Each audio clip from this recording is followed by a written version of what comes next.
When emergency first responders were overwhelmed by Los Angeles County's most destructive fire yet, a band of surfers, along with their neighbors and friends, stepped up to defend their home turf in Malibu.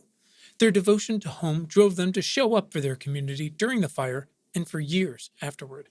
And now, a model they call the Community Brigade program could change everything, leading to more lives and more homes saved during the increasing wildfires across not just California, but the world.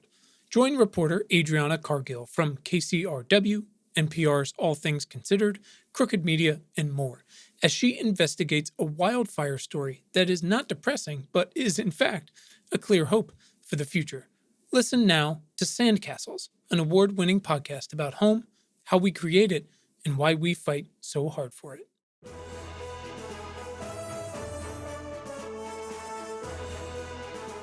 Welcome back, shit givers.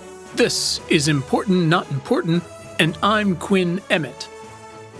There's these metaphors that sum up a lot of what we're trying to do here and what needs to be done. So walk and chew gum at the same time, or build an airplane and fly it at the same time.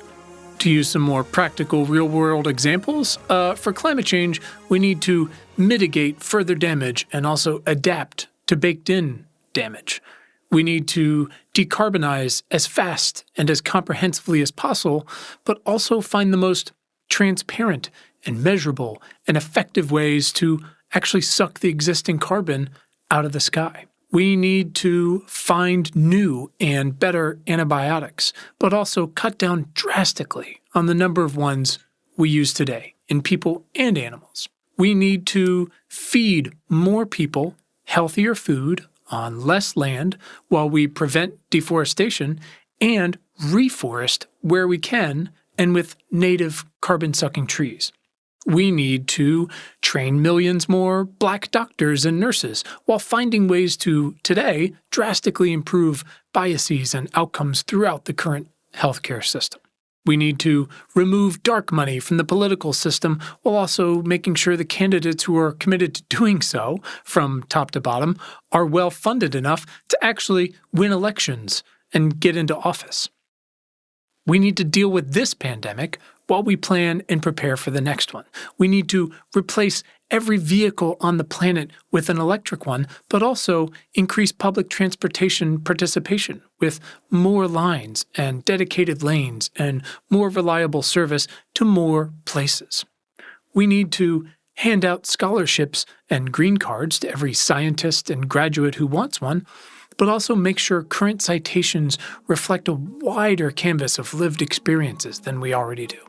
And for today's conversation, we need to design and implement standardized AI ethics regulations across everything AI touches. So, everything, while also asking questions like, what is ethical? And who gets to decide?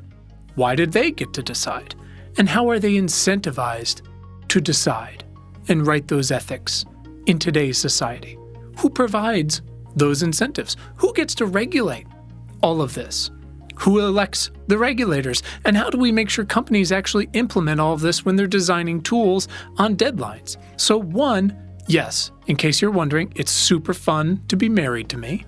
And two, these are among the most important questions of our time because AI, like climate, touches everything you do. And we're going to get into some of those examples today. Today's a broader conversation about this, the beginning of hopefully a series of conversations like these. Think about it. The phone in your hand, your insurance, your mortgage, your flood, and your wildfire risk, which both affect your mortgage and your insurance, your electronic health records, your face, your fingerprint, your taxes, your police records, those Instagram ads for the upsettingly comfortable sweatpants, your 401k. The point is, some version of AI, whether it's the AI we always thought was coming or not, or more likely today, some version of machine or deep learning, is integrated into every part of your life. You are training those algorithms every day, and you are at the behest of them. So I don't think it would be some groundbreaking reveal to you folks to reveal that these incredible technologies are being implemented and profited from at light speed without very much say from you about any of it.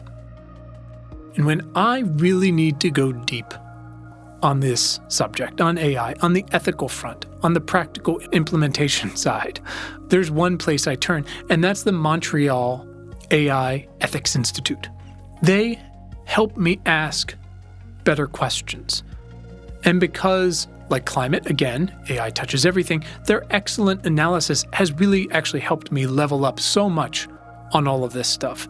So my guest today is Abhishek Gupta, and Abhishek is the founder and principal researcher at the Montreal AI Ethics Institute, and they are an international nonprofit research institute in one of my favorite cities, Montreal. This whole thing is just a lure for me to be able to visit him. And they've got a mission to democratize AI ethics literacy.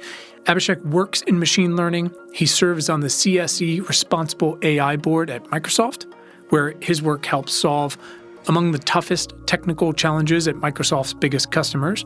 In case you're wondering how I'm going to make this even more interdisciplinary than it already is, through his work as the chair of the Standards Working Group at the Green Software Foundation, Abhishek leads the development of the software carbon intensity standard towards a more comparable and interoperable measurement of the environmental impacts of AI systems. We didn't even get to that today, so we'll do that another time. His work focuses on applied technical and policy measures for building ethical, safe, and inclusive AI systems, and truly has been recognized by governments across the world. Lastly, and more pertinent to you guys here, and we've noted them in the newsletter 1,000 times, he is the author of the widely read AI Ethics Brief and the State of the AI Ethics Reports, the most recent of which, the 6th volume, has just dropped, and which I've annotated heavily and is a part of our discussion today. As a reminder, you can always reach the show at questions@importantnotimportant.com, or you can reach me on Twitter at important.imp or at Quinn Emmett. Let's go talk to Abhishek.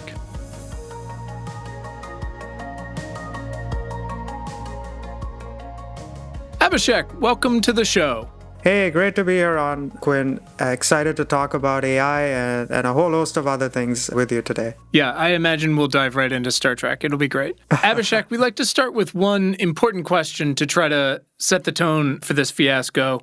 Instead of asking for your entire life story, as exciting as I'm sure that is, I like to ask the question, Abhishek, why are you vital to the survival of the species? And I encourage you to be bold and honest. You're here for a reason. So I can be a little bit like our last defense against the Terminator, both metaphorically and hopefully realistically too. I mean, the machines are marching on us, right? Aren't they? Or at least it seems to be with all the hype around AI out there in the wild. So I hope to be that last defense, that last gunslinger out in the wild protecting us before the machines completely turn us into little batteries. And now these are all mixed metaphors, right? I'm mixing up Terminator, Matrix, and all the other cool sci-fi that we have going on for us. That's perfect. I just started watching the other day the new Matrix movie. Without giving it away, I don't know if you've seen it yet, but, they do the thing where he's in the goo and they've got him plugged in 50 different ways. And I was like, I feel like we're closer to that than we've ever been before. Like, it's just a matter of time. I mean, think about all the hype around putting on a HoloLens, putting on, an Oculus. That's getting us there, isn't it? I mean, I was reading this very scary quote, which is that once you're inside a womb, right, with all your needs met, why would anyone ever want to leave? Right. And that is a scary thought. I mean, we have a biological example for that, right? A baby is perfectly comfortable being, having all their needs met, perfect temperature, everything.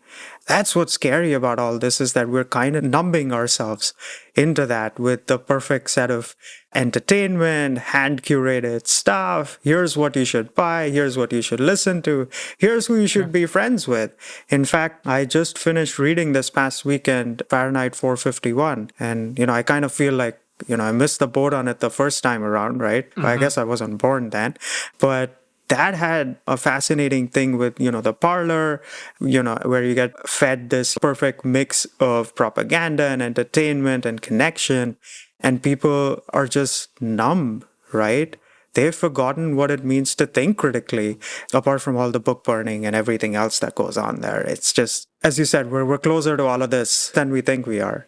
It's pretty wild. Well, I couldn't think of anybody better suited in 1,000 different ways to be our last line of defense against the Terminator. So I'm so excited it's you, and I will be right behind you. As I talked about in the intro, one of the reasons besides just being a super nerd, right, why I feel like this conversation, could be an infinite number of conversations going down a number of different rabbit holes and branches of the tree is so important is because however you want to define AI, artificial intelligence, whether it looks like what we thought it would look like, Star Trek, or anything else, it is in every part of our lives, which is a lot like when I have these climate discussions, which is like there's no climate discussion. It applies to everything, everywhere. It impacts your life in every different way, in ways you can't even imagine, like the jet stream down to the air you breathe and the water you drink and whether your street floods on a sunny day. But AI has been interesting, right? Again, however you want to define it in the past or science fiction or in reality or processing power. It's had these moments over the decades, right, of sort of being this mirage that's constantly out of reach. It would come forward and then it would hibernate and we'd have these AI winters, as they describe it, right? But now, besides just already being a part of all of our lives for the past 5, 6, 7 years, tech is leaving research labs in the hands of the folks who develop it and being capitalized on immediately and in ways that the original folks who'd worked on them couldn't even have imagined. And maybe they agree with or they don't. Maybe they're the ones bringing out of the labs. The point is, I'm so curious because your group has been so helpful to me, but I'm curious, when did it become clear to you, sort of, I wonder if there's this moment of intuition of, hey, we're not talking about the ethics side of this enough. I've got to do something about this. Like, when was it, I need to start putting this conversation out in the world more? And how did you come upon the idea of building the Montreal group? I think the moment was pretty clear for me, right? It was in the summer of 2017. I was at the UN ITU, so the International Telecommunications Union, for the inaugural AI for Good Global Summit in Geneva. And this was, to contextualize the landscape, a year before the GDPR came into effect, right, which was May 2018. So Europe was all abuzz with privacy, data rights, and all of those associated things. I think for those of us who remember, we got 1,000 email notifications asking us to consent to things and, for services that we didn't even remember signing up for in the first place. So there's that. But also for those of us who were involved in, helping transition our products and services to become GDPR compliant, right? So there was a big buzz and momentum around it. But when I came back to Canada after that trip to Geneva, I found that the Canadian landscape was highly fragmented and there were very few and far between pockets where conversations on the societal impacts of technology, but more specifically AI, were taking place. And this was right around the time when Canada was also, at least in the public consciousness, bursting onto the scene with AI. And that came on the heels of the announcement of Element AI, which was one of the biggest success stories at that time on the Canadian AI scene. Was backed by Yoshua Bengio, some of the other well-known founders in the Montreal startup ecosystem. And that was when I realized, hey, by the way, why don't we have a sort of coherent national discussion around some of these impacts? Because clearly this technology is very powerful. There isn't that much doubt about that, right? Sure. It seems odd now to think that, well, how is it that the ethical discussions weren't mainstream? They just weren't. That was the state of affairs. And we've had, I think, a significant push over the last, I would say, 2.5 years, where we've seen, a lot more popular media coverage, a lot more discussions, groups around the world. Back then, it wasn't the case. And another thing that I realized was accessing those small, few and far between pockets there were quite a few barriers for people to participate in those discussions, even those who came in with specialized knowledge or with backgrounds in this space, such as myself. There were two sorts of barriers. There were self-erected barriers. So for folks who self-selected themselves out because they thought that, hey, I need a PhD in math or computer science to be able to meaningfully contribute to these conversations. And on the other side, there were barriers erected by those who were holding those conversations. So, quote unquote, the gatekeepers, who you needed to come with a wanted set of credentials or, be from certain backgrounds to be able to participate. And so it started really as an experiment in that summer where I thought, hey, let's band together with a few other folks who are interested and open these discussions up for people to come and articulate why they're concerned, what their hopes, aspirations, fears, and concerns are. And it grew into a movement from there, right?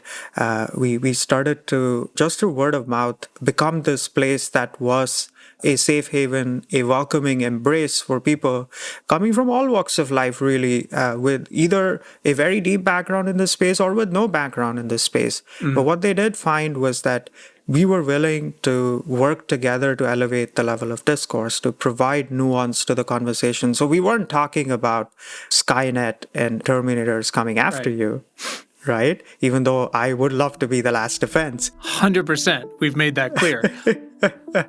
But we were talking about very real concerns, right? And we were talking about not hypotheticals. We were talking about systems that were currently deployed and are currently being deployed and what those realistic impacts are, because the impacts were very real on people who were sometimes even present in the room, right? They had experienced algorithmic discrimination.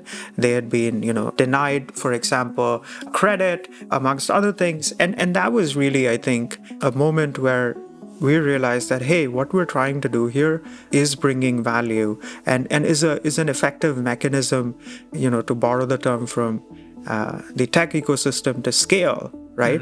Not in a gimmicky way, but in an impactful and meaningful way, in the sense that the nuance that we were bringing, people had the opportunity to take this back with them to their communities, to their organizations, to their work, their colleagues, their families, and help everybody be more informed, because we wanted to create these local champions, these advocates for this conversation. So that really, for me, was the time when I realized, hey, there are lots of other people who've thought about some of these issues. For example, clinicians thinking about informed consent. So we don't always have to reinvent the wheel. Let's stand on the shoulders of giants. I love that, and I thank you for having that moment of clarity and realizing you needed to put something together. It's remarkable, that firewall of people who self-select themselves out of these things because they don't believe that they have the credentials or the skills or the corporate rank or whatever it might be to contribute to this discussion. And on the other side, there's the gatekeepers who are going like, you're exactly right. You don't have the credentials and you don't have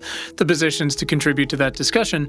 Holding on that for a second, because, your other point was we have this history of, for instance, the healthcare segment saying we've got consent, we've got HIPAA, we've got these things, like we don't have to reinvent the wheel. And at the same time, as much as those processes are there, we know that two things. One, they certainly don't work perfectly. We've got all these ethical issues across so many different systems in our world.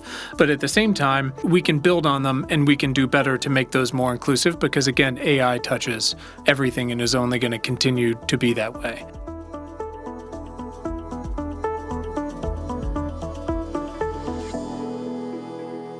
I think back, and I feel like you and I connected very quickly on how nerdy we both are and how deep we go on sort of like this pseudo-utopian idea of Star Trek and all these different things. And I feel like your moment of clarity where you were like, I have to start these conversations, it's a similar feeling I had when I stumbled upon your work and was like, oh, this is for me. Like, I need this as, like I said, a liberal arts major who's doing this job of trying to help folks ask better questions and then provide actionable, measurable advice in a direction.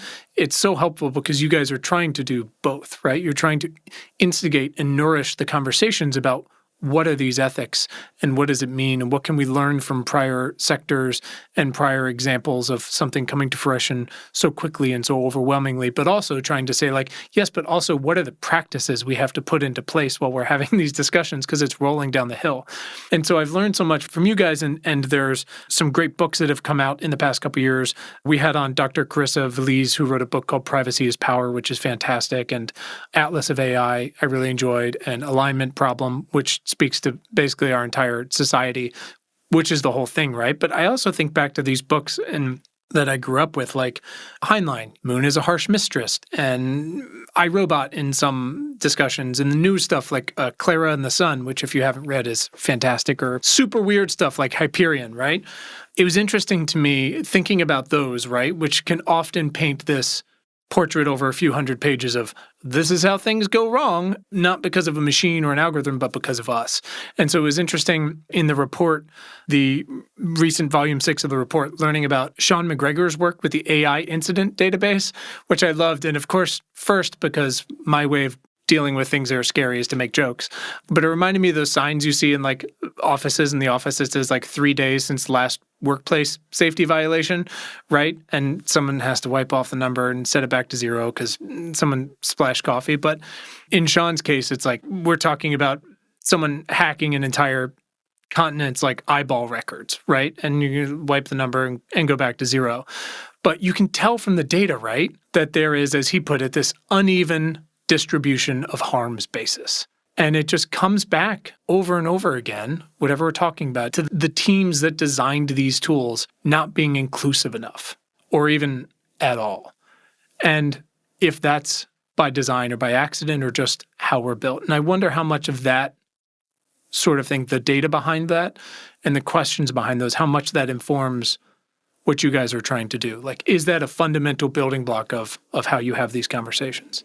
Yeah, absolutely, right. And I think it's great that you pointed to Sean's work. Sean and I have known each other for many years now, and it's just such a sharp mind, right? He's got all this. Seems like it. Yeah, and it's a practical tool, right? I think probably the direction that we were headed in, which is that it's great to get these sort of overarching themes and pictures of what might happen, but what is it that we can do today, right? Mm-hmm. Or tomorrow or next week?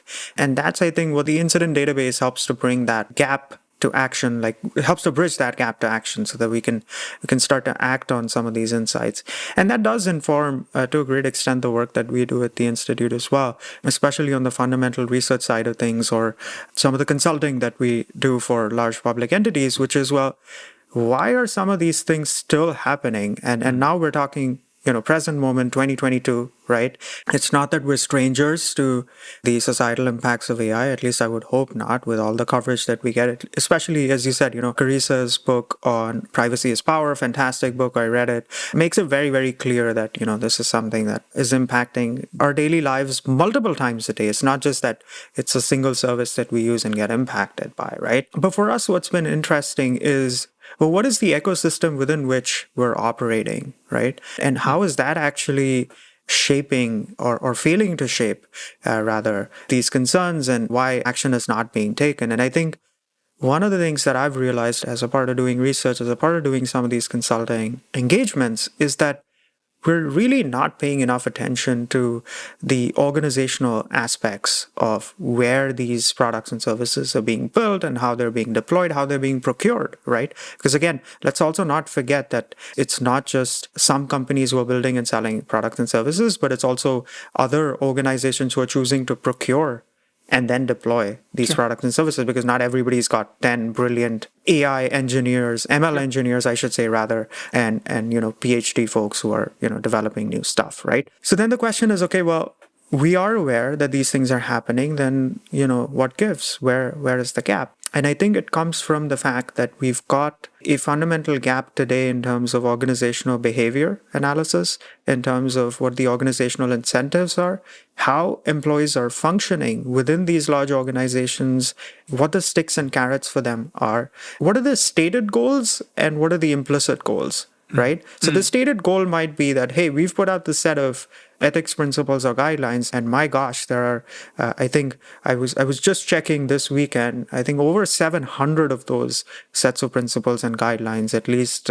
If you go and check out OECD.ai, they've got a little compilation, or, well, little is an understatement. It's over 700, right? So that's a lot. And let's be practical here. If you're someone who's developing a product or service, you're on a business deadline. Sure. I'm not going to review 700 sets of guidelines to figure out which one works for me. And even if my organization has a set of guidelines, if it's overly broad and vague, me as someone who's writing code, like let's get very practical and concrete here, and I have to make a pull request against our code base and have someone review it. Like what are some practical things that I should be looking out for, right? As the person who's doing the code review, for example. Sure. What are the benchmarks that I should be evaluating against? And those are things that I think are getting left out. And it's not far-fetched to say, well, hey, we're going to put some of this by the wayside because we still have to meet our deliverables, because wouldn't I love to get the bonus at the end of the year? Because what am I getting evaluated on, right? As an employee, as a manager of a team, as the head of a business unit, right? What are the things that I'm getting evaluated on?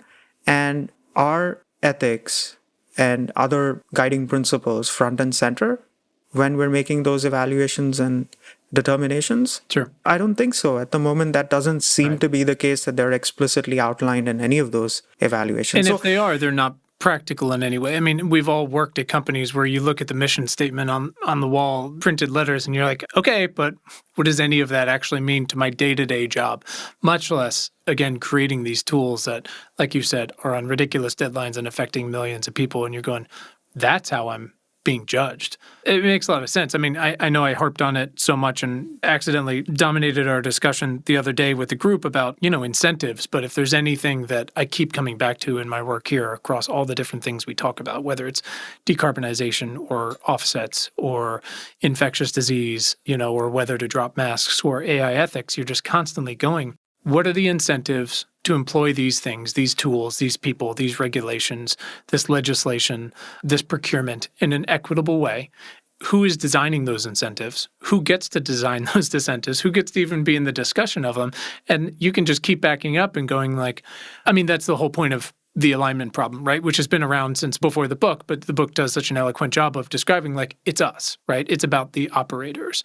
And that's where we're not just, again, we can talk about the technology all day and how it might be broken for mortgages or policing or whatever, but whatever. The internet is the mirror of society, right?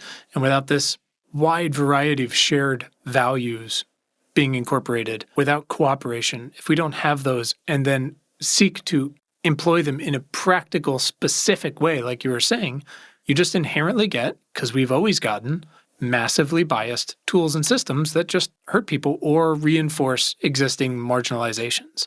It's the story of what we do, and I do believe we can do better, and that's why I love what you guys are doing, because you're constantly asking these questions, going why, and we can do better, and how can we help? It's like children, right? It's like small children asking why and why again. And I think we need that a little bit, because it's a sad state of affairs where I think there is this overall diminishment of attention spans on really, really difficult long-term problems, right? Because they require a persistent focus, a commitment to see them through. And with just so much happening in the world, and it's not to say that that hasn't always been the case, right? But I think now we are exposed to all of that constantly. And so it's almost like a driver to bring our attention back again and again and say, hey, by the way, let's not forget that these are concerns, that these are the questions that we need to be asking. I mean, think about at the start of the pandemic where, some of the surveillance technology was being rolled out, essentially help curb the spread of the pandemic, right?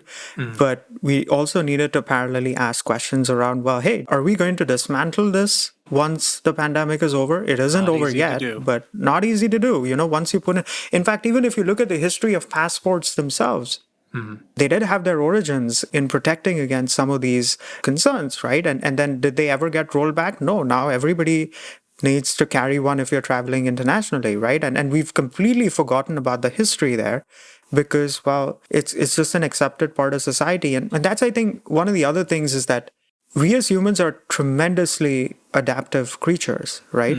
We can normalize anything very, very quickly. And so we forget and it fades into the background. So we need folks who ask these critical questions, right?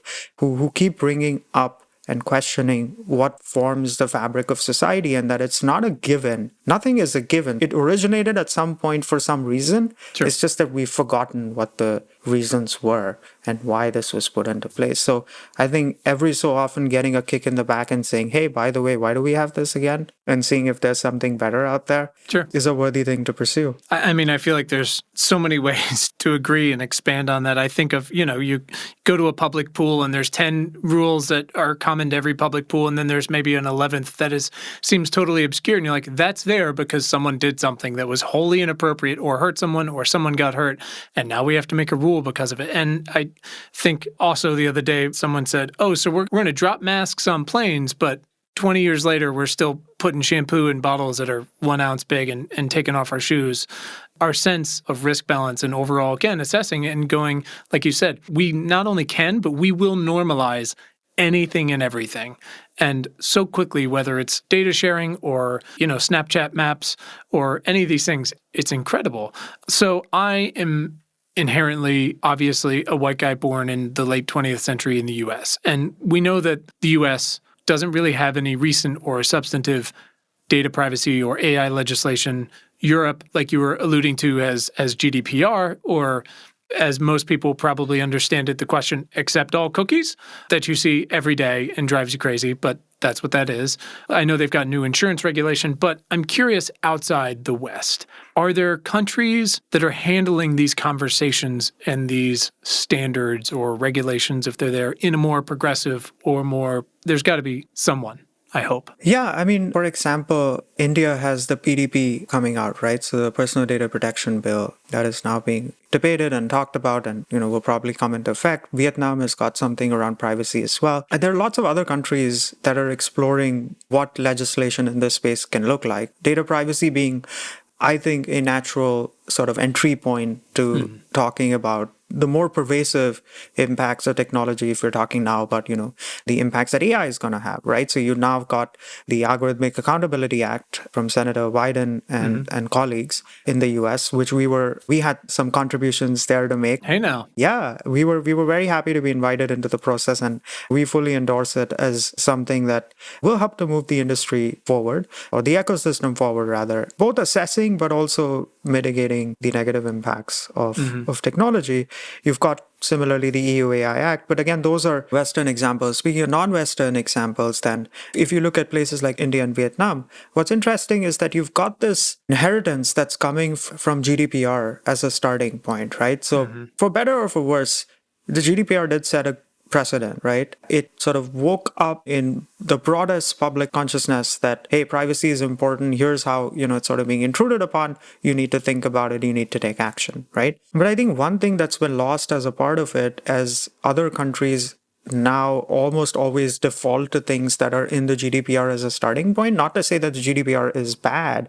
It did set a lot of great precedents. But in some situations, we are forgetting that notions of privacy might also have certain cultural specificities, certain localizations that we need to be aware of, cognizant of, and just wholesale copying that and making it your own privacy legislation isn't the smartest way to go about it. And I think that's where really one of the papers that we have under review at the moment with a colleague of mine at the Vidhi Center for Legal Policy in India and a colleague from the City University in New York who is from Vietnam. We've been doing a comparison of upcoming privacy legislations in India and Vietnam against the quote-unquote the global standard at this point, which is GDPR, right?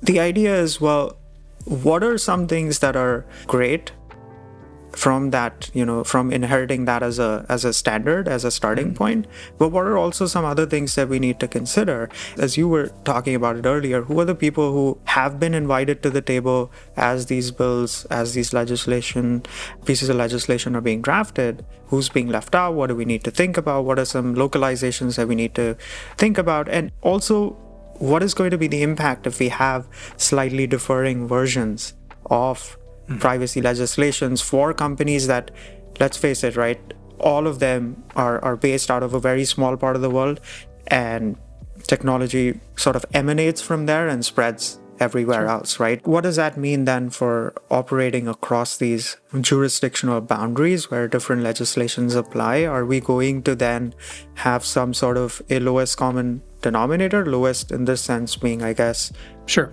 perhaps the stringest common denominator maybe is the way to put it, where you just don't even think about anything else. You're like, okay, well, what's the most stringent set of legislation, regulation? Let's just comply by that standard and hopefully that works out for the rest. What is one thing that could be acknowledging an enormous amount of differences, again, like you said, from privacy to ethics, the whole anthropology of it, but is there like a baseline that we can at least start with that everyone can agree on? And I imagine even that is incredibly difficult, even if it's just like the right to delete your data, you know? Yeah. I mean, again, I don't envy your job consulting on these things, but at the same time, it's so necessary to keep asking those questions so we can make, again, as we're trying to decide, if decide's the right word, as we're trying to incorporate more and more nuance to these ethical discussions, which, you know, you can do all day. Philosophers have been doing it for thousands of years, but at the same time, trying to point them towards practice because we have to start somewhere. And like you said, GDPR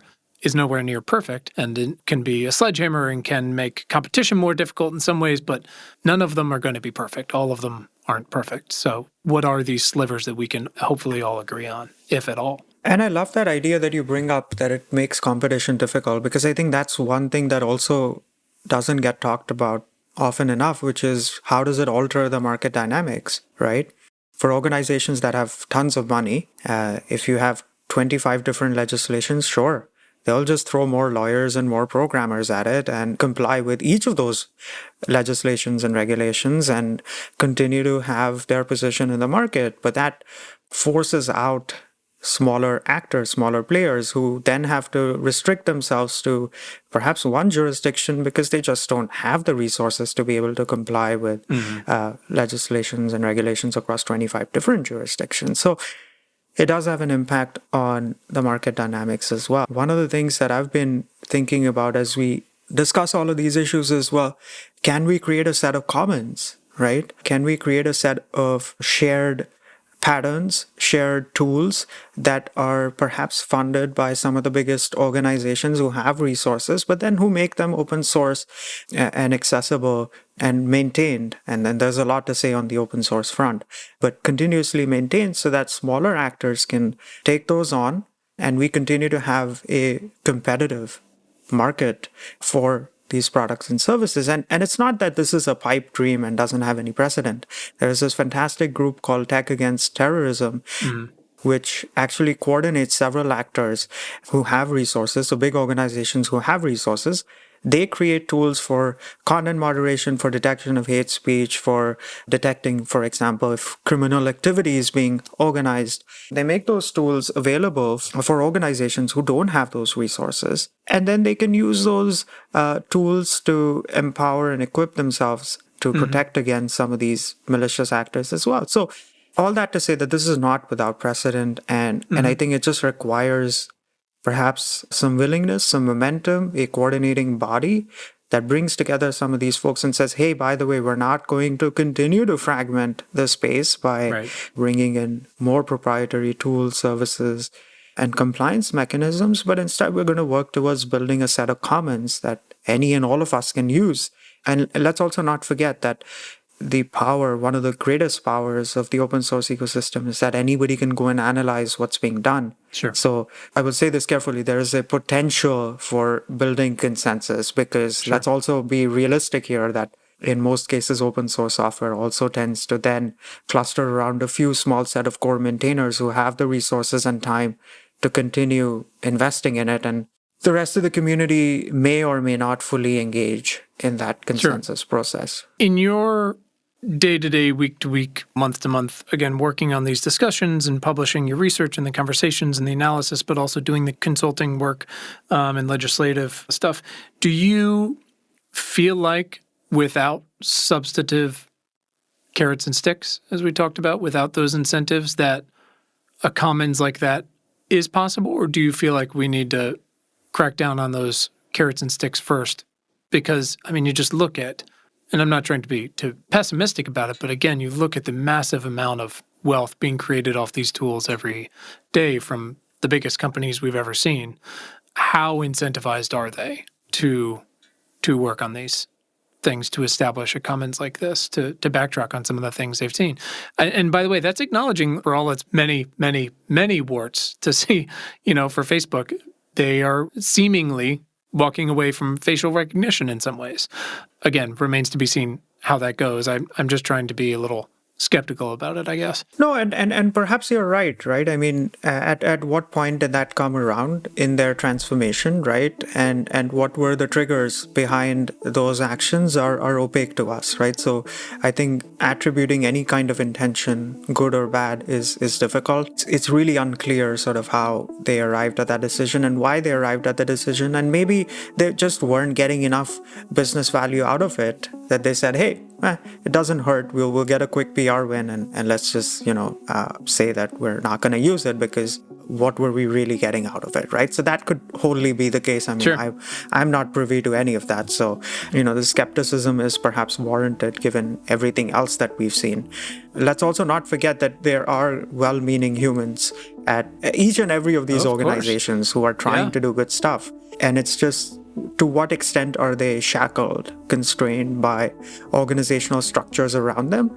And to what degree do they have agency over it, right? So, but to answer your question, if we do need those carrots and sticks, I think we do, right? The natural state of the ecosystem is always going to be one where you're trying to grab power, you're trying to grab a chunk of that market landscape. Sure. If we're talking about compliance tools, bias mitigation tools, other things, I would rather not hope that, people are doing that to, gain market share so that they can, make some money off of it. Because I think these are fundamental tools and, services, compliance services, for example, that we would need if we want to ensure that the state of the ecosystem is actually good, right? Sure. And perhaps without directed investment, substantial investment, that either gets triggered by carrots and sticks or otherwise, we're just not going to get there, right? Startups are going to still keep coming up with their products and services to mitigate bias, to provide, privacy, to do this and that. But to what extent are we actually engaging in capacity building, right? This is something that we hear in the world of nonprofits a lot, which is, okay, well, how do we build capacity, right? In NGO work. And that's really how I think we need to think about this, is how do we build capacity for everybody to be able to enact their duties of building responsible AI, not just those who have the resources, because then that's just repeating the same pattern again, which is centralization of power, homogenization. And so then what did we really achieve? For folks out there, again, you might say, I don't use Facebook. That's fine. They've got WhatsApp is the predominant chat tool across the world. You've got Instagram and all these things. But also it's important, and I can't make this clear enough, this is touching every part of your life, whether you're, part of Facebook or not. I mean, we reported on a few months ago how early in the pandemic, Epic, which is one of the largest electronic health record providers, I can't remember what the other one is, that's the second biggest, they implemented some quote unquote AI, really machine learning tools over the past year and just fundamentally realized, and again, it might have been the Markup who reported on this, who they just do truly tremendous work there. And I'll find the link and I'll put it in the show notes again. But the point was they just realized it doesn't work. And we rolled it out without and spent an enormous amount of money and forced these healthcare systems and hospitals and nonprofit hospitals and whatever it may be, who are all entirely fragmented, which is an entirely different discussion, data collection on that front, at enormous cost, and made decisions on billing and made decisions on how healthcare systems should provide their services and how insurance can be looped in on a tool that just fundamentally didn't work. And it feels like you have to have those checks and balances along the way, however they're incentivized or mandated from on top, whether it's internally or externally, from a commons or from regulation or both. It's got to trickle down to someone who goes, before we do this, let's acknowledge the power we have and ask, does this even work? Forget, is it biased, for mortgages or policing or whatever that may be? That's a different kind that doesn't work. That is, it's working in a way that is dangerous to a segment of people. This is like, does this actually do what it's supposed to do? Or, of course, another discussion we can have is, do we even understand how it's supposed to work? When you come to this black box stuff, folks, it touches your everyday life. And I'm not trying to do this in a scary way. Some of these technologies are incredible and they're powerful, and the things they can unlock along the way will be, helpful and magnificent and predictive and can do things for us. But it's always important to ask these questions. To your point around the use of AI in healthcare, I mean, look at the massive failure of IBM Watson, right? Oh my gosh. Yeah. That was out there. They sucked up a lot of oxygen in terms of funding, in terms of, engaging with hospitals, in terms of consuming media cycles, etc. And what we realized was that, well, none of that actually works at all, right? Yeah. And hospitals just chose to disengage. And it has long-term consequences now, right? Because if anybody else comes along with a product or service that actually works, they're going to be met with a great degree of skepticism, because people are going to say, hey, we tried out this IBM Watson thing and they promised a whole bunch of things. They were this giant company. So if they couldn't do it, like, can you? Like, what is to make us believe that you can do it, right? And so these sorts of failures also have long-term impacts that go beyond just the company or that, sort of bilateral relationship, right? Because it impacts the rest of the ecosystem. And it keeps coming back to this question of organizational incentives and behavior, because AI is this exciting new thing, right? At least for a lot of organizations continues to be.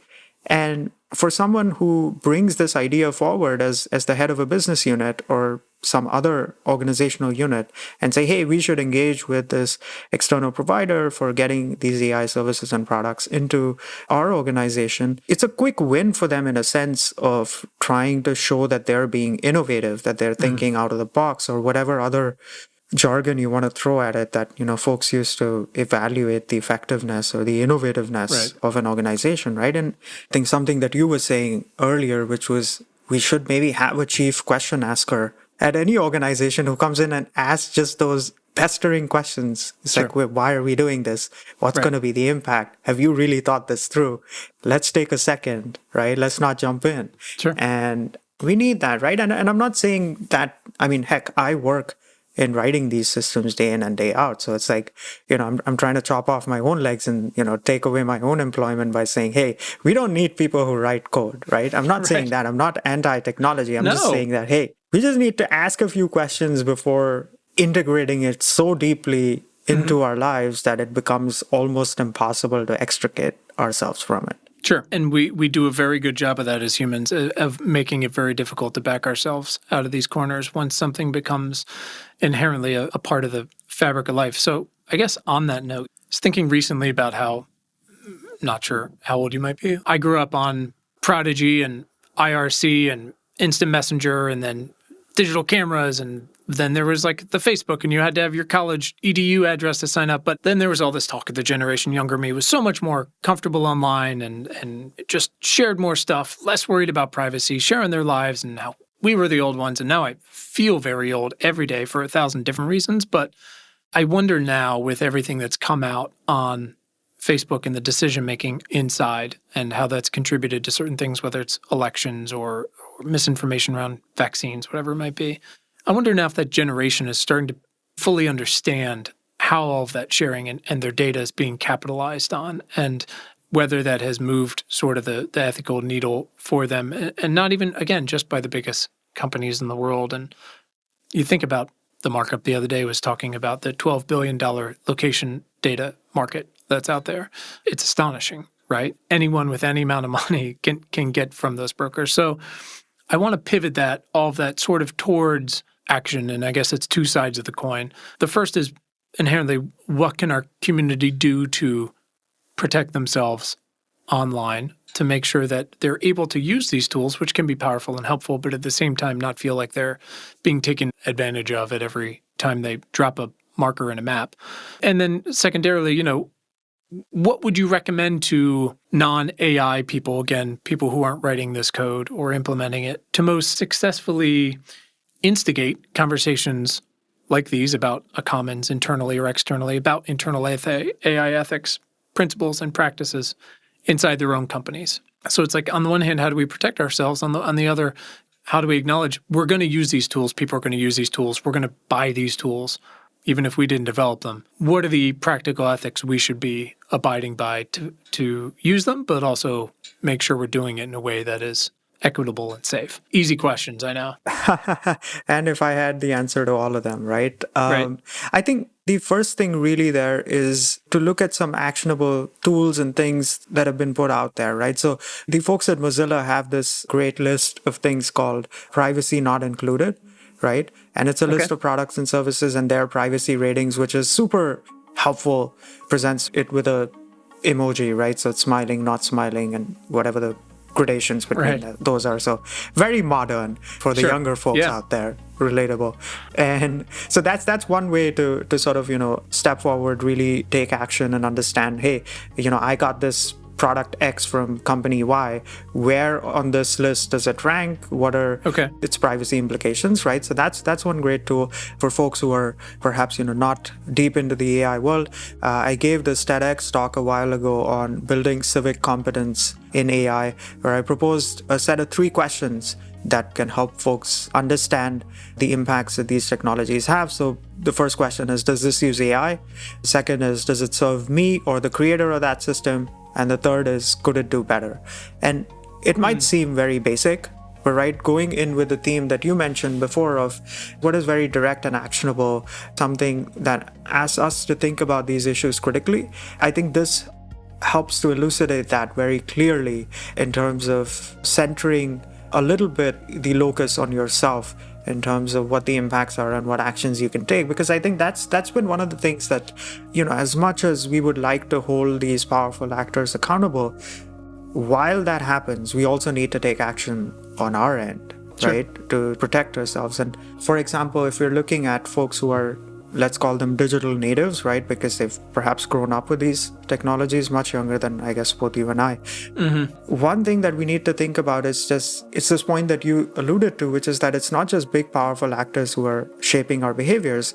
It's also, think about local influencers, right? Small influencers who are on Instagram, who are on TikTok, and who are driving and shaping our ideas about issues, right? And those are, I think, also equally subtle, because we tend to build what is called a parasocial relationship with these folks, right?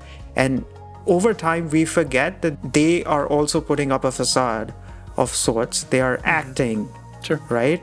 They're consistent with a persona that they have online, and they have an agenda that they're trying to drive, right? Which may be explicit, may not be explicit. If your only way of getting news and understanding of issues relies on what influencers are telling you in a 25-second TikTok video, maybe that's something where you need to question yourself, because they are not experts, right? Like if we're talking about the current, conflict between Ukraine and Russia, if you don't have prior experience in, international conflict and international law, in history, maybe you don't have the most informed opinion. I'm not saying that that's always the case, but maybe you don't, right? And so just relying on influencers and not relying on, primary sources, folks who have deep expertise and background, can be problematic. And I think that's, to answer your question more succinctly, for people who are now coming up, who are digital natives, who are coming up with this technology, just the very critical skill of questioning where you're getting your information from, and not letting these parasocial relationships, as an example, overcome your ability to ask those questions, I think is very important. I love that. I think that's all incredibly helpful. I think, as we alluded to at the beginning, I feel like you and I could and maybe should have 10,000 conversations, and you can go down all these rabbit holes and, again, branches of healthcare privacy, right? Or mortgages, or folks' insurance is being used for flood risk, and artificial intelligence, machine learning, deep learning, all these things are being used for fire risk, right? They're being used for all these different ways that you just don't realize. And again, that approaches your mortgage so it's really important to just keep asking questions and exploring the nuance of these as much as possible. So at least, and Abhishek, as we're talking about, trying to find across the West and the East and everywhere from these smaller but very tech-heavy countries like Vietnam, or look what's happening in Taiwan with chips, right? Seeking to find this, is there a sliver, is there a, like you said, common denominator that we can start with?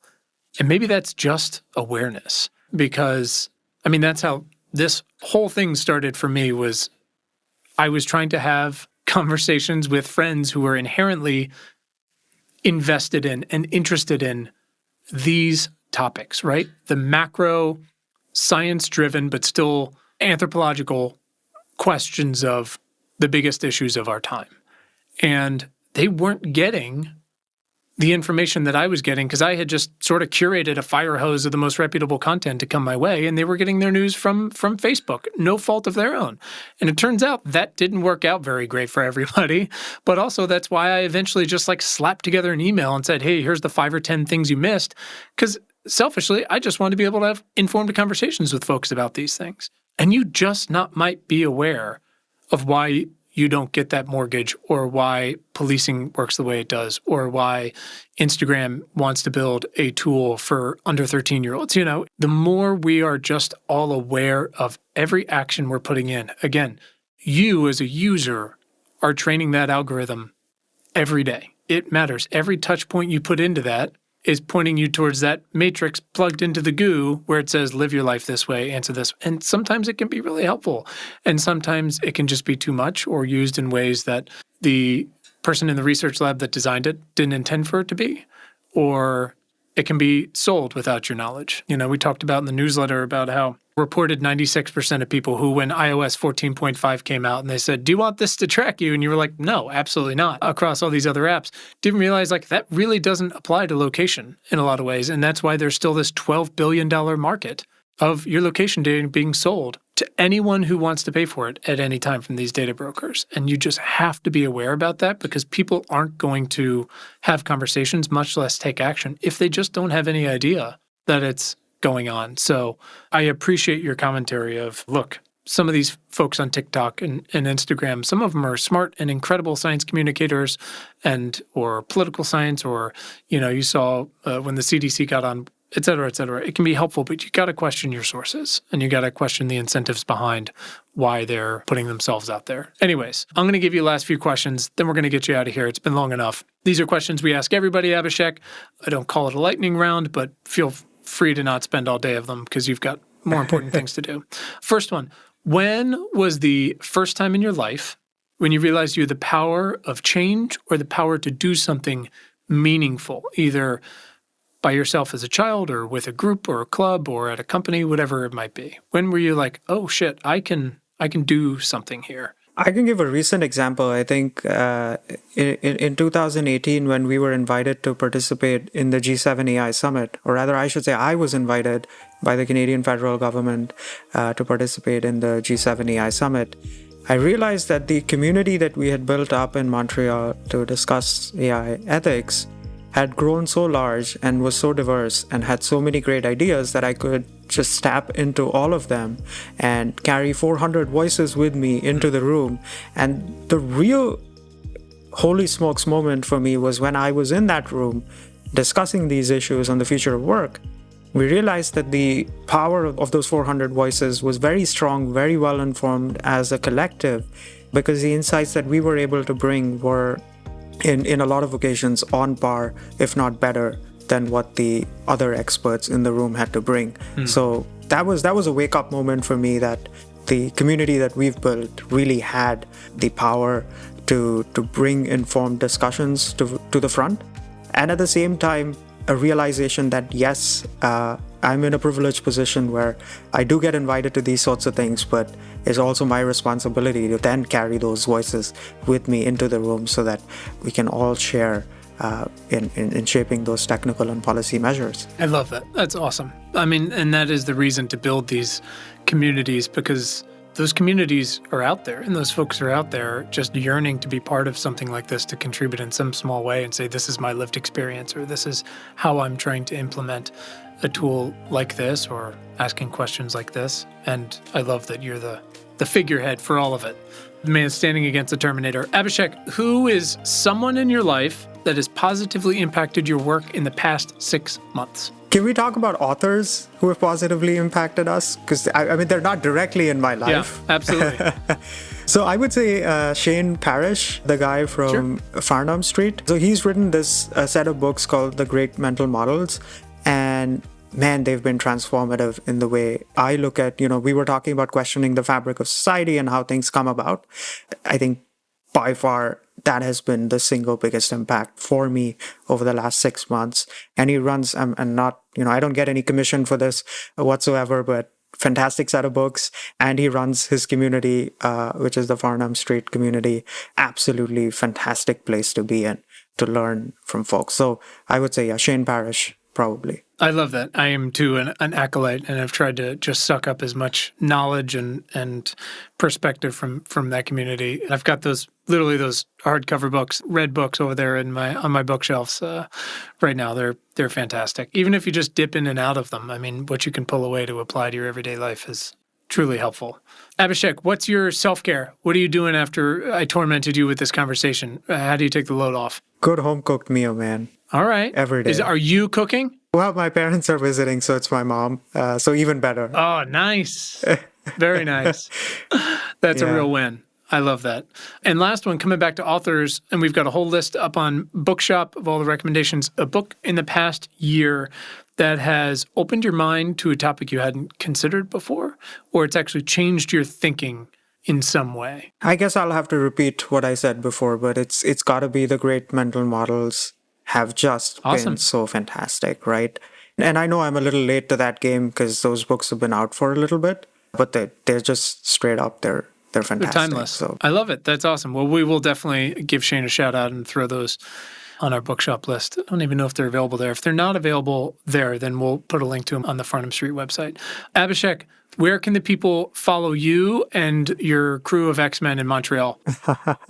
So the best way to stay in touch with the work that we do is the AI Ethics Brief. If you punch that into your favorite search engine, it hopefully should bring it up. But for those who want to know, it's at brief.montrealethics.ai. And I'm sure Quinn's going to throw in a link. Personally, for me, you can find me on Twitter, on LinkedIn, and all of those places. If you can't find me on the internet, I don't know, just shoot me a message, let me know, and I'll sort of get on there, because I think I'm pretty searchable on the internet. But if I'm not, well, you let me know. Well, I'm so delighted that you're in charge of the internet. It's the best decision humanity could make at this point.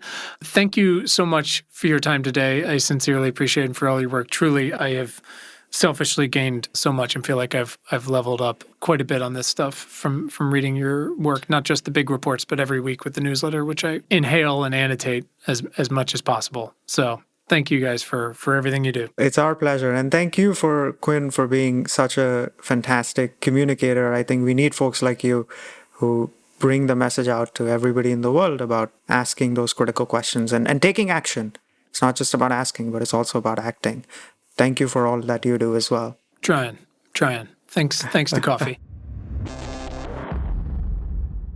Thanks to our incredible guest today, and thanks to all of you for tuning in.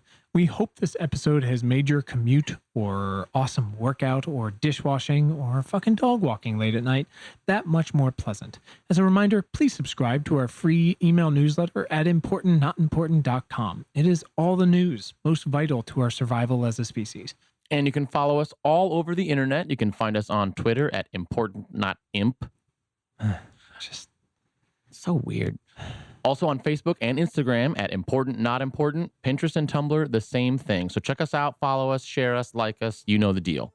And please subscribe to our show wherever you listen to things like this. And if you're really fucking awesome, rate us on Apple Podcasts. Keep the lights on. Thanks. Please. And you can find the show notes from today right in your little podcast player and at our website, importantnotimportant.com. Thanks to the very awesome Tim Blaine for our jammin' music, to all of you for listening, and finally, most importantly, to our moms for making us. Have a great day. Thanks, guys.